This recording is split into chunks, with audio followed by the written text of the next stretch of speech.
And syempre, nasa sa inyo kung isusugal ninyo yung mga printer head ninyo kung gagamit kayo ng mga expired na ink. Diba? Malamang sa malamang, bumili ka na lang ng bago at wag ka nang gumamit ng expired na ink. Titignan ninyo yung pinakabote ng inyong mga Epson dye ink na mga original or baka mga peki pa yung nabibili ninyo. Meron niyang expiration. Anyway, additional content natin, may nag-comment din sa atin. Sabi dito nung nag-chat sa akin sa Messenger, Boss, lahat ba ng ink ng Epson iisa lang ng texture at formulation? Nagkakaiba lang ba sa tip ng bottle nila? Pwedeng gamitin ink ng kahit anong Epson printer sa ibang model ng Epson through syringe, tama ba? And mga tropa, masasabi ko naman na kahit papano halos magkakaparehas din yung mga formulation niyan, and mapapansin mo naman sa mga presyo ng kanilang ink. Alam ko na content na ako ng ganito, at yung Epson 664, yung mga usually na ginagamit sa Epson 121, Epson 110, Epson 120, eto no mga tropa, etong ganitong ink, ginamit ko na to dati sa Epson 3210 ko or yung Epson 3110 ko, at talagang okay naman. And naagamit na rin ako ng ganito 664 dun sa aking Epson 805. Pero napansin ko medyo iba yung nagiging output, hindi siya sobrang gaganda yung kulay. Kumbaga pinang-alternative ko lang dahil nandun ako sa photoshoot, nandun ako sa photo booth ko, and naubusan ako ng ink, at ito yung ginamit ko na ink dun sa aking Epson 805. Pero pinalitan ko rin naman yon, talagang for emergency purposes lang, at masasabi ko mapapansin mo talaga sa presyuhan yan. And eto mga tropa, kung makikita ninyo etong Epson 103, eto yung mga usually na ink mga tropa dun sa mga luma-luma pang mga printer. And kung mapapansin ninyo, merong mga Epson 003 at meron ding Epson 001, diba? And etong Epson 003, eto ay pure dye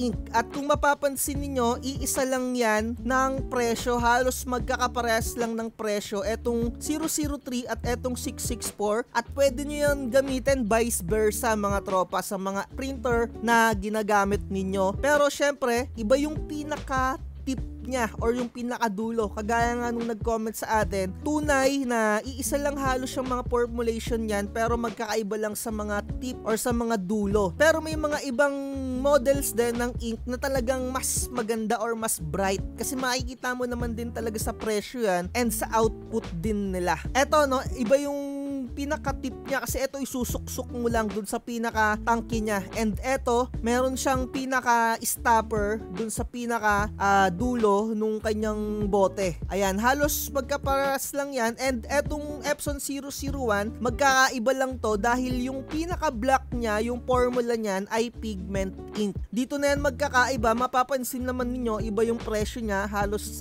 eto 600, and dito sa 70 ml or sa yellow, cyan, magenta niya, same na yung presyuhan. Kagaya na itong Epson 003. Ayan o, kasi dye ink na to.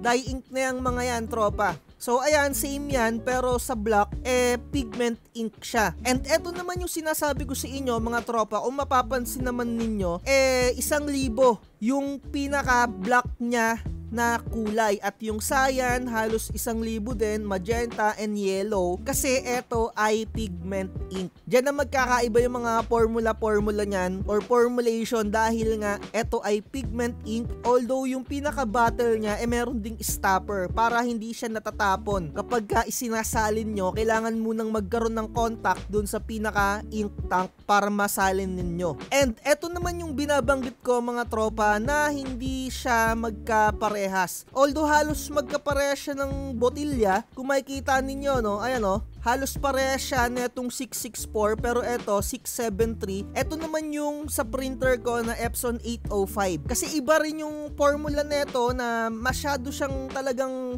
specific for photo printing or sa mga glossy na mga papel. Magaganda siya sa mga photo paper na papel. Eto yung talagang pinaka ginagamit ko sa aking photo booth. Pero mga tropa, agaya nga ng sinabi ko, minsan na rin akong gumamit netong 664, pero hindi siya ganun kagandahan din yung output eh. Parang naubusan kasi ako ng block, kaya etong block yung ginamit ko. Pero pinalitan ko rin yun. For emergency, pwede. Kasi kung makikita nyo naman, iba yung presyuhan yan. And syempre, mas maganda talaga etong mga kulay or yung output ng ganito kasi specific siya for photo printing. Kung tatanungin nyo naman ako, etong mga ink na to, kung gagamitin nyo sa mga Epson 3210, 5290, pwede rin naman talaga sa totoo lang kasi eto straight dye ink siya. Pero kung kaya mong tiisin yung sakit niyan ng 600 na yan, nasa sayo. Pero talagang hindi ka mapapahiya sa kulay neto. Pero gagamit ka nga lang talaga ng syringe, 'di ba? Dahil iba yung pinaka-tip niya or yung pinaka-butas niya doon sa pinaka-bote niya. Dahil eto merong stopper, ayan iba yung design niyan. And again mga tropa, etong mga Epson 008,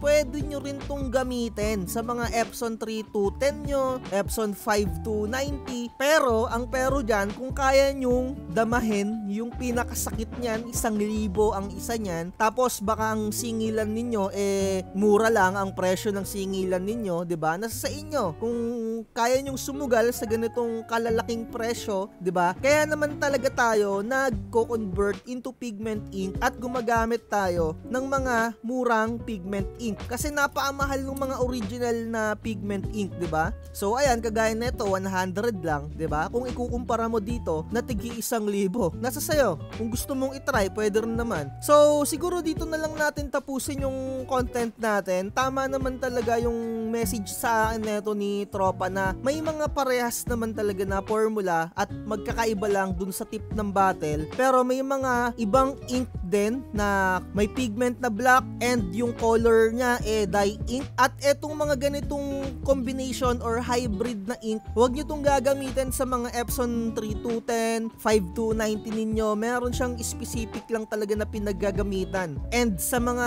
3210, baka masira kagad yung inyong mga printer kasi bawal na bawal paghaluin yung pigment at black na ink natin. Nasa sa inyo kung gusto nyong itry, diba? Kayo naman yung magdudusa. So kung may nakapag-try na pigment ang gamitin sa black and sa color dye ink sa mga Epson 3210, 5290, yung mga ganyang series, comment nyo sa ating comment section kung kamusta naman yung experience ninyo, diba? So message na lang kayo mga tropa sa mga gusto mag-avail ng mga templates natin at sa mga Canva Pro kung gusto nyo mag-avail sa mga nabanggit ko ng mga materials or mga printing materials na kailangan ninyo. I-check nyo na lang yung description natin, nandyan yung mga link para makabili kayo at hindi na kayo mautupa ng kung sino-sinong Poncio Pilato. Yun na lang, like, share, and subscribe at lagi ko sinasabi, wag na wag magpapauto.